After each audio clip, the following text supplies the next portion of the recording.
Bien-aimés, c'est le moment de nos questions et réponses et nous sommes très heureux de vous retrouver pour ce moment. Avant de vous répondre, permettez-moi que nous puissions nous placer sous l'influence divine qui est prête à nous informer mais aussi à nous transformer. Éternel notre Dieu, alors que nous voulons ouvrir ta parole, nous ne pouvons pas le faire sans pouvoir ouvrir notre cœur à ta divine influence.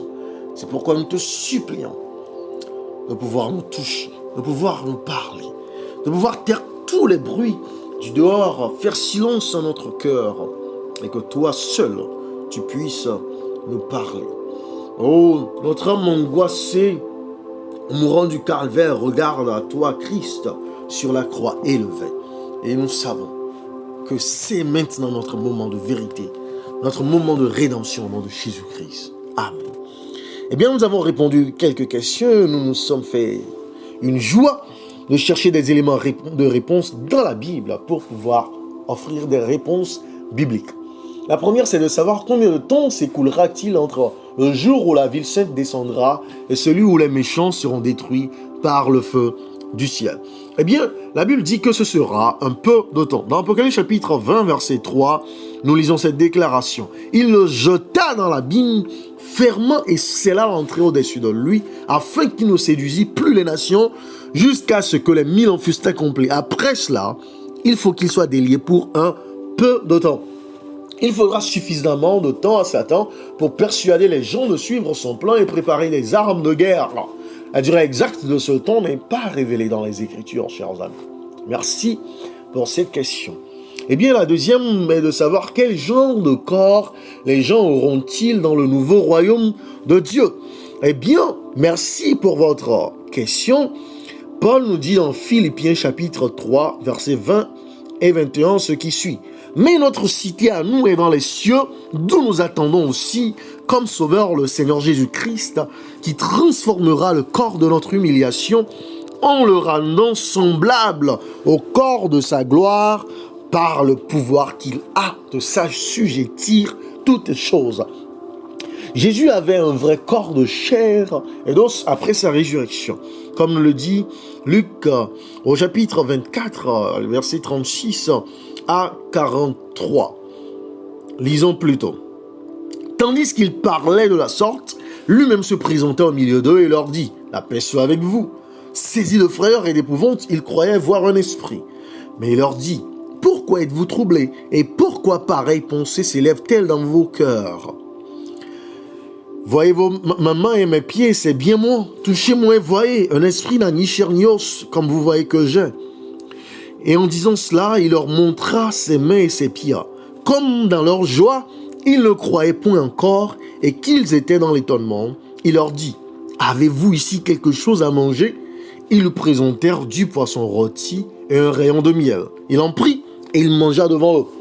Les sauvés ou les rachetés ne seront pas des fantômes en tout cas. Ils seront de vraies personnes, tout comme Adam et Ève avaient de vrais corps. Et nous voyons ici que Jésus avait un vrai corps même après sa résurrection. Il a pu être touché par Thomas. Il a pu aussi manger avec ses disciples avant de faire son ascension.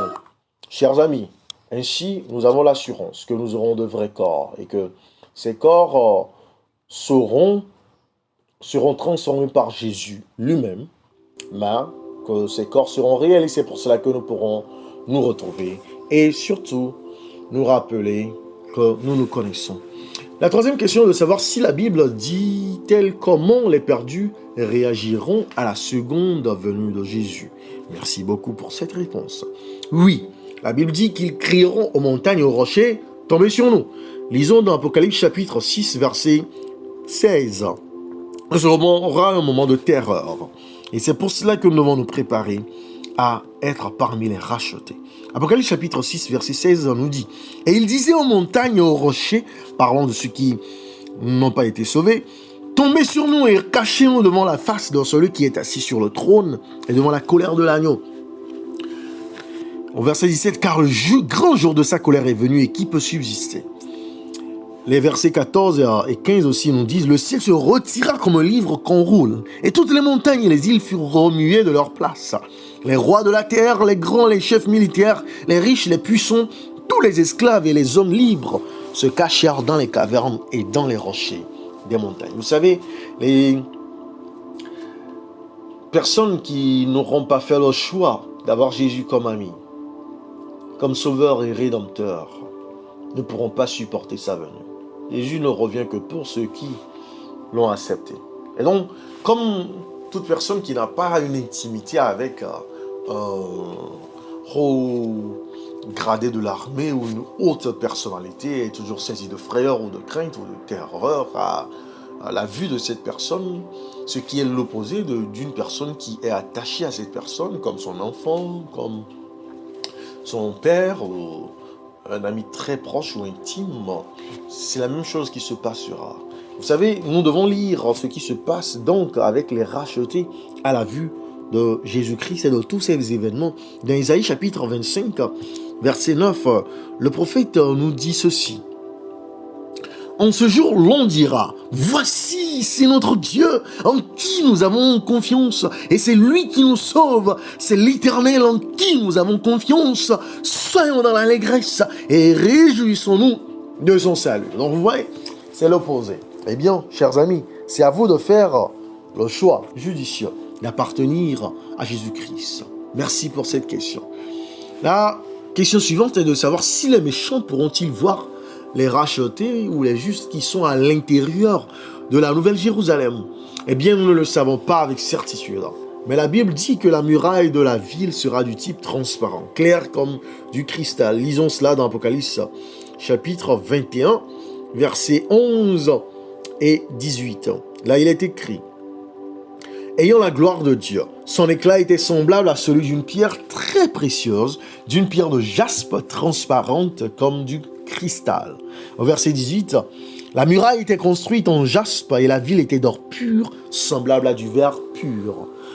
Eh bien, certains pensent que le psaume 37, verset 34, que nous faisons un plaisir de vous lire, qui dit ceci: espère en l'Éternel, garde sa voie, et il t'élèvera pour que tu possèdes le pays. Tu verras les méchants retranchés.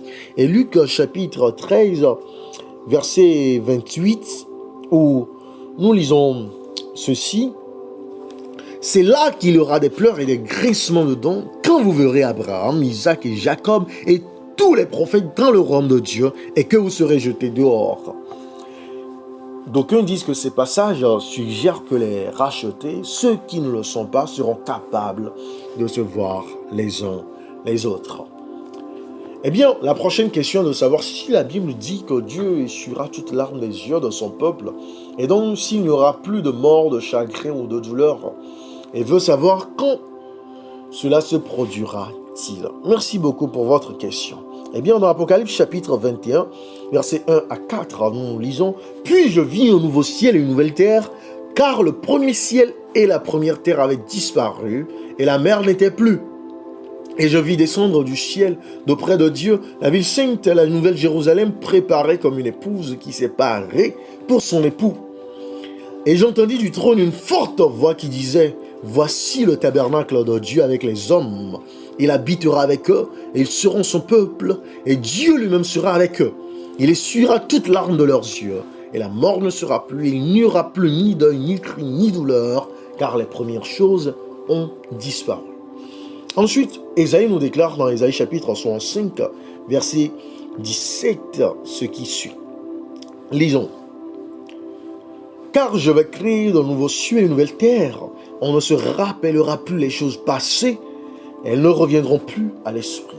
Eh bien, il semble que cela se produira après que le péché aura été totalement anéanti de la terre et qu'elle sera purifiée. Pendant le jugement final et la destruction du péché par le feu, le peuple de Dieu aura de nombreuses raisons de ressentir une profonde tristesse. En réalisant que des parents et des amis sont perdus et que des personnes qu'ils aimaient sont détruites dans le feu, l'angoisse fera sans doute couler les larmes, les peines de cœur au peuple de Dieu. Mais après l'extinction du feu, le Seigneur essuiera toute larme. Il créera alors de nouveaux cieux et une nouvelle terre pour son peuple, ce qui lui apportera une joie et une plénitude indescriptible. Et le chagrin, la tristesse, les pleurs, les peines de cœur disparaîtront à jamais. Tous les mauvais sentiments, toutes les émotions négatives. Eh bien, la prochaine question et de savoir comment la destruction des anges et des personnes méchantes ou non rachetées affectera-t-elle Dieu, le Père et son Fils. Vous savez, sans aucun doute, ils seront soulagés et ravis que l'horrible cancer du péché ait disparu pour toujours et que l'univers soit en sécurité pour toujours. Mais il est tout aussi certain qu'ils éprouveront une profonde tristesse en constatant qu'un si grand nombre de ceux qu'ils aiment et pour lesquels Jésus est mort ont choisi de s'accrocher au péché et de rejeter le salut. Satan lui-même était autrefois leur ami et leur créature. Et beaucoup de gens dans le feu étaient autrefois leurs enfants bien-aimés. Ce sera comme l'agonie de voir l'un de vos propres enfants errant tué. Vous vous souvenez de l'époque où Absalom, fils de David, l'a chassé du pouvoir et que David errant faisait la guerre contre son propre fils. Le jour où il a pris sa mort, il fut anéanti, il fut terrassé. La Bible nous dit que la joie fut transformée en deuil. Ce sera comme l'agonie de cette scène. Le péché a été une charge écrasante pour le Père et le Fils depuis le début. Leur but a été d'aimer les gens et de les attirer tendrement vers le salut. Leurs sentiments sont exprimés dans Osée, chapitre 11, verset 8, où nous lisons ceci. Que ferai-je de toi, Ephraïm? Dois-je te livrer, Israël? Te traiterai-je comme Adma? Te rendrai-je semblable à Thiboïm? Mon cœur s'agite au-dedans de moi. Toutes mes compassions sont émues.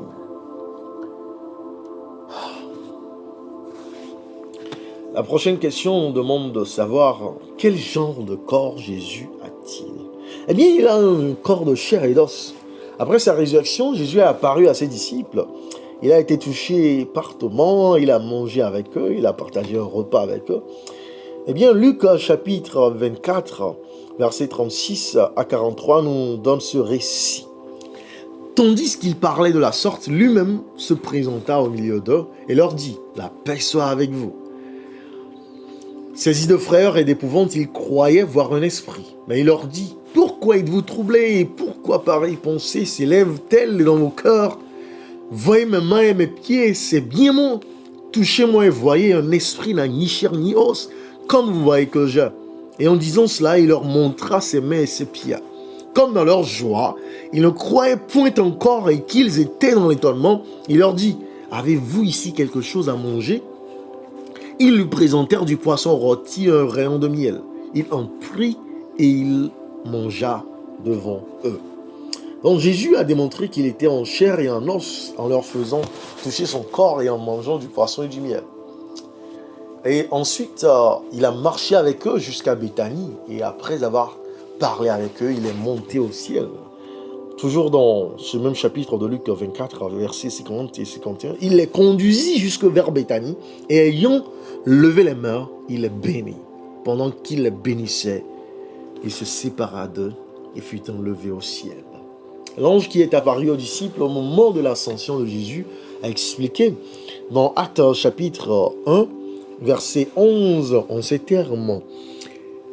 Hommes galiléens, pourquoi vous arrêtez-vous à regarder au ciel? Ce Jésus qui a été enlevé au ciel du milieu de vous viendra de la même manière que vous l'avez vu allant au ciel. Donc ce même Jésus reviendra. L'ange a insisté sur le fait que ce même Jésus, en chair et en os, reviendra. Il sera réel et non fantomatique. Et puis les rachetés ressusciteront, auront un corps semblable au sien. C'est ce que Paul nous dit dans Philippiens, chapitre 3, verset 20. Lisons plutôt. Mais notre cité à nous est dans les cieux, d'où nous attendons aussi, comme sauveur, le Seigneur Jésus-Christ, qui transformera le corps de notre humiliation en le rendant semblable au corps de sa gloire, par le pouvoir qu'il a de s'assujettir toutes ces choses. Verset 21. Et Jean aussi nous dit dans 1 Jean, chapitre 3, verset 2, ce qui suit. Lisons plutôt. 1 Jean chapitre 3, verset 2. Bien-aimés, nous sommes maintenant enfants de Dieu et ce que nous serons n'a pas encore été manifesté. Mais nous savons que lorsque cela sera manifesté, nous serons semblables à lui parce que nous le verrons tel qu'il a. Les nouveaux corps des saints, des rachetés seront également incorruptibles et immortels. Selon 1 Corinthiens chapitre 15, versets 51 à 55. Vous voulez qu'on lise? Eh bien, je vous le lis avec vous. Voici, je vous dis un mystère. Nous ne mourrons pas tous, mais tous nous serons changés. En un instant, en un clin d'œil, à la dernière trompette. La trompette sonnera et les morts ressusciteront incorruptibles. Et nous serons changés. Car il faut que ce corps corruptible revête l'incorruptibilité et que ce corps mortel revête l'immortalité. Lorsque ce corps corruptible aura revêtu l'incorruptibilité et que ce corps mortel aura revêtu l'immortalité et l'incorruptibilité, alors s'accomplira la parole qui est écrite. La mort a été engloutie dans la victoire. Ô mort, où est ta victoire? Ô mort, où est ton aiguillon? L'aiguillon de la mort, c'est le péché. La puissance du péché, c'est la loi. Mais grâce soit rendue à Dieu qui nous donne la victoire par notre Seigneur Jésus-Christ. Verset 56 et 57 et maintenant le verset 58 avec lequel je vous laisse. Ainsi mes frères bien-aimés, soyez fermes, inébranlables, travaillant de mieux en mieux à l'œuvre du Seigneur, sachant que votre travail ne sera pas vain dans le Seigneur. Amen. Merci d'avoir posé ces questions magnifiques, merveilleuses, qui nous ont encore aidé à découvrir plus, à approfondir notre connaissance. Et n'oubliez pas que ce qui importe, c'est de transformer et non d'être informé seulement. Ce qui importe, c'est de faire le choix de vivre avec Jésus pour l'éternité. Ce qui importe, c'est de méditer sa parole, c'est de prier, c'est de marcher avec lui pour qu'il puisse nous prendre avec lui. Jusqu'à ce que je vous retrouve à la prochaine émission, portez-vous bien. N'oubliez pas d'aimer, de commenter, de partager et de soutenir ce ministère. Que Dieu vous accorde sa grâce au nom de Jésus-Christ. Amen.